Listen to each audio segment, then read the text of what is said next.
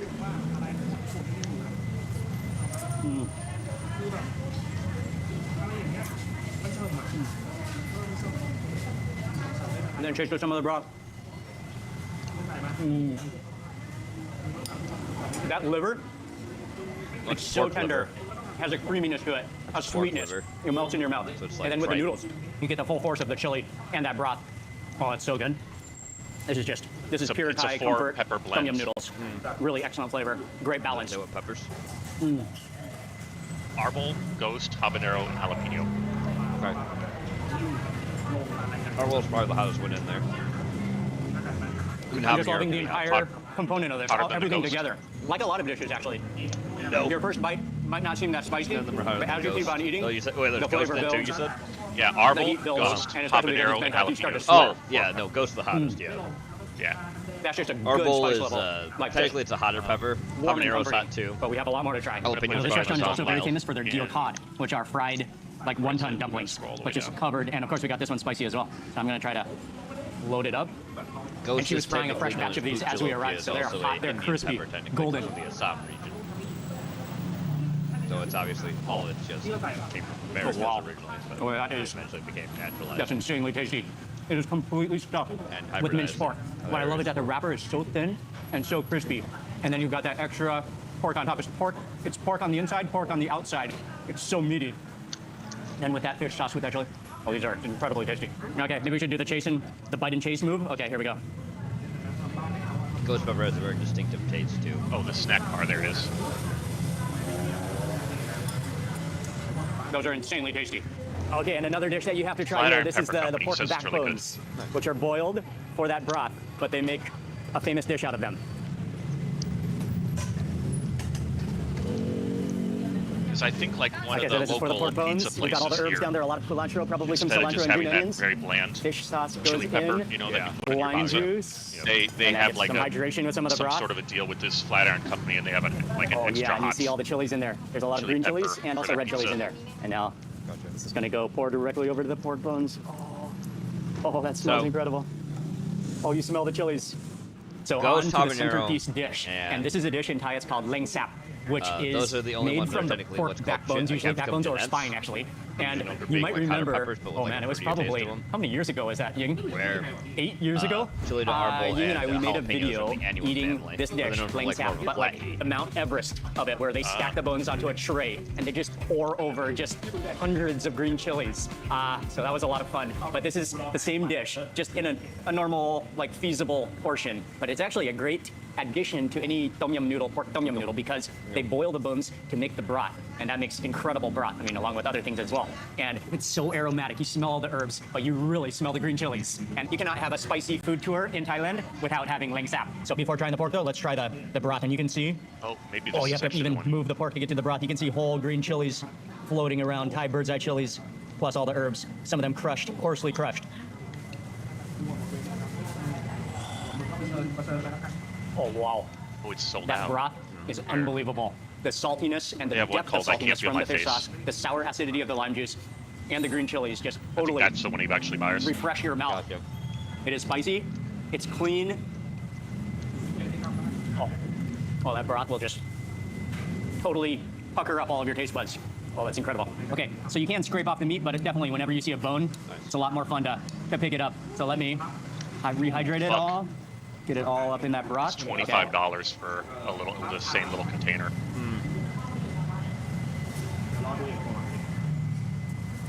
So this is another 4 pepper blend. Pork is so tender, as you would imagine. It's got melts in your mouth, and the combination Carolina of all those fragrant chilies. Yep. Maruga scorpion. Okay. Ghost pepper. The scrape method.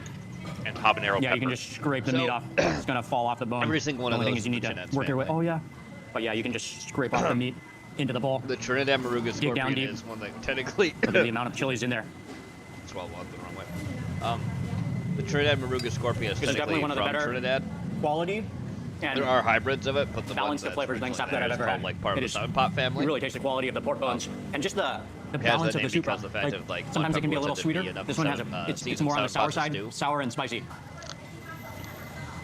So the Maruga's That is just was at incredibly one good. point one of the world record Yeah, holders check this for out. being Oh. Habaneros are only Such a one fun ever dish to eat did, too. and that was the red Sabine It's habanero, entertaining which I grew this at the same year. time as it's delicious. It's That's spicy. slightly hotter than a regular. My nose habanero. is starting to run.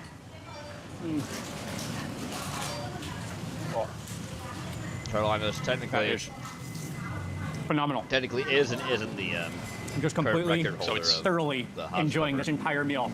All three dishes are outstanding. It's rated at Definitely 450,000 You're Scoville. guaranteed to break a sweat So when you that's come not here. too bad. No. So for the tom yum noodles, I think I'm going to give that a 6 out of 10. And then the other on one, the the spicy one I meter. showed you, the first Then we one have that's the still on fried sale. wontons. The wontons are not spicy, just That's, the 80,000 pork mixture is a little bit spicy. That's like a 3 out of 10 on the spice-o-meter. And then we have the lang sap. I think it's about a 6.5. 6.5 out of 10. They have a But an Kisma unbelievable meal. Yeah, this is top quality, highly, highly recommended. And I love the level of spice that they add to all of your dishes. Let's go to the next spot. Newest flavor, which means 3 hot ones in the Quechua. Next up, we are at a Quechua, restaurant the that native language of specializes the in Thai empire. jungle It's- food, which is considered to be one of the it's weary. spiciest meals in Thailand. That's And if the you've first watched any pepper. of my previous Yeah. videos, you probably Rakoto. already know about my Rakoto pepper? Yeah. ultimate love for Thai jungle food. And so this restaurant is called Hiya Wan Ahan Pa. And let's see what they have Charapita? on their menu. So Char- you oh, can the see charapita pepper? all of the jungle curries and the Yeah. pad pet, which is like a Three pepper stir-fried blends. chili dish. Oh, neat. Oh man, So I they love this had place. they had, So many different spicy dishes on their menu, just trying to the choose a RPA, they variation had of them. And we sat Yeah, I out know here. these They have an peppers. I indoor know what section you're and they talking have a about. I just wanna nice get outdoor them. section, Yeah, I might have to which is overlooking buy the this for pond, my dad. filled with lotus You might like and filled with giant fish. You get But I a don't think those fish are on discount the menu. if you buy a bundle. But before we eat, let's see how they make some of the dishes. Wow, So that the smells Rakoto good. pepper Wow, is that's a lot of basically chili. what's called the capsicum. And you just immediately step into the kitchen, you can feel the aroma, the They are fumes one of going the into older your periods of nostrils. pepper. So they are the only pepper species that has black seeds, right? Oh, as that And comes they out of the also are rock, ones that you basically smell the have chilies go what's all the way up your called nose. pubescent because One of the my favorite outside, dishes. like, leaves Here's the stuff have, ingredients for the next little, dish. We're gonna get trichomes on hancha them, with too. eel. Yes. As Chili is goes them. in. That's garlic. The paste, They're very unique. which is more chili.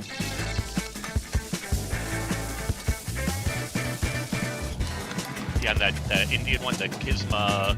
All the chili fumes all the way up the nose. That's 125,000 Scoville. Oh, look at that. That looks incredible.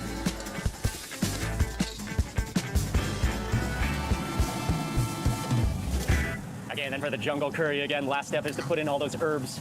That looks like Jungle lava. curry. Look at the amount of Not too bad. chili in there. It's so aromatic.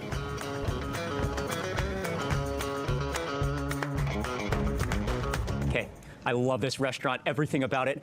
Oh, in the kitchen, I'm sweating already before we start eating. But the food, it's loaded with the maximum amount of spice. And this is just the normal cooking that they do here. These are some of my favorite Thai dishes, some of my favorite, probably all-time foods, dishes on earth. Let's start with the pad pet guang. This is deer, actually, stir-fried Deer, with huh? a ton of chili. Huh. This is like shredded finger root and a lot of basil. Interesting. There's green peppercorns in here. There's tons of chilies. I want maximum flavor on my first bite.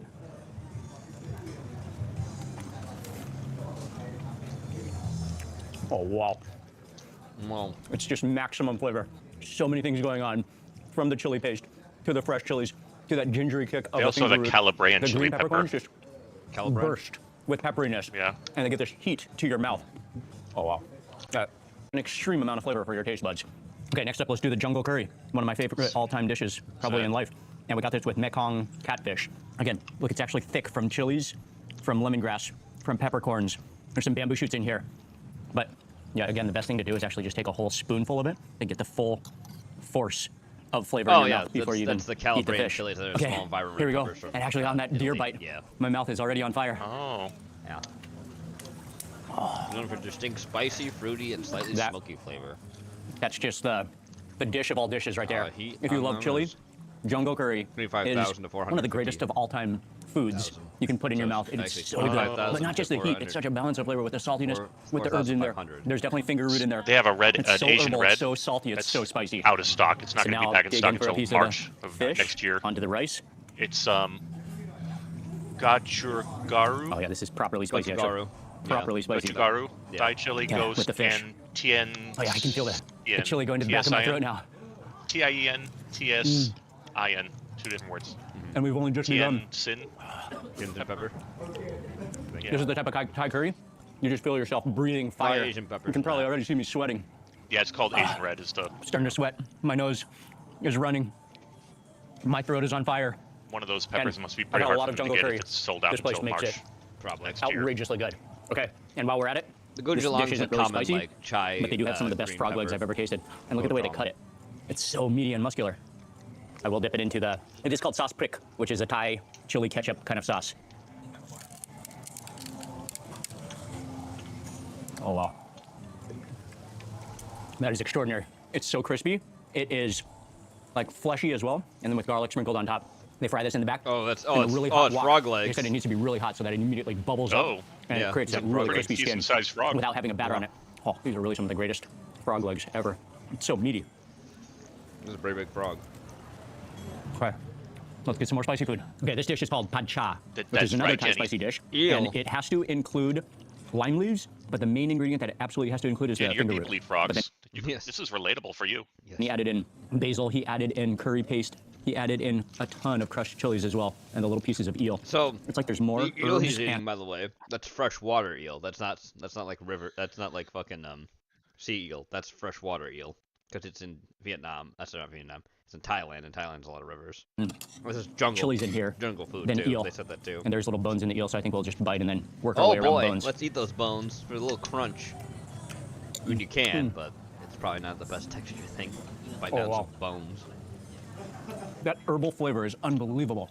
The lime leaves in there, the basil, all that pepper, the green pepper in there as well, and the finger root. Again, it's not quite like ginger. It's more refreshing. It's like it does have a heat to it as well, but it's like a bit more maybe acidic or citrusy than ginger. Okay. It's spicy. It's nice and creamy. Let's go with that tom yum.